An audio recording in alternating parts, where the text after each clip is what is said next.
നിങ്ങളുടെ കുട്ടികൾക്ക് flat foot ഉണ്ടോ? Hi, I am Shasna, physiotherapist at NIARC. എന്താണ് ഫ്ലാറ്റ് ഫുട്ട് അഥവാ പസ് പ്ലാനസ്? കാലിന്റെ അടിയിൽ നോർമലായിട്ട് കണ്ടുവരുന്ന മീഡിയൽ ആർച്ച് ഇല്ലാതിരിക്കുന്ന അവസ്ഥയാണ് ഫ്ലാറ്റ് ഫുട്ട്. ഇത് ജനിക്കുന്ന കുട്ടികൾക്ക് ഉണ്ടാവില്ല, പിന്നെ അത് ഡെവലപ്പ് ചെയ്ത് വരേണ്ട ഒന്നാണ്.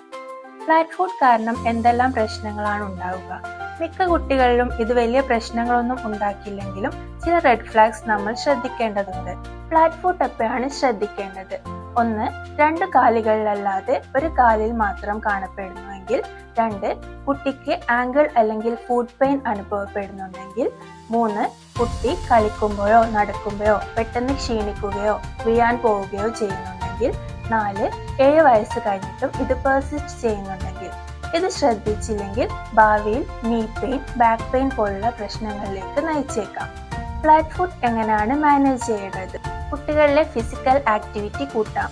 കുട്ടിയെ കൂടുതൽ നടക്കാനും കളിക്കാനും പ്രോത്സാഹിപ്പിക്കാം. ഫുഡ് സ്ട്രെങ്തനിങ് എക്സസൈസസ് കൊടുക്കാം. ആവശ്യമെങ്കിൽ ആർച്ച് സപ്പോർട്ടുള്ള ഇൻസോൾ ഷൂസ് ഉപയോഗിക്കാം. കൂടുതൽ വിവരങ്ങൾക്കായി നിയാർക്കുമായി ബന്ധപ്പെടാവുന്നതാണ്.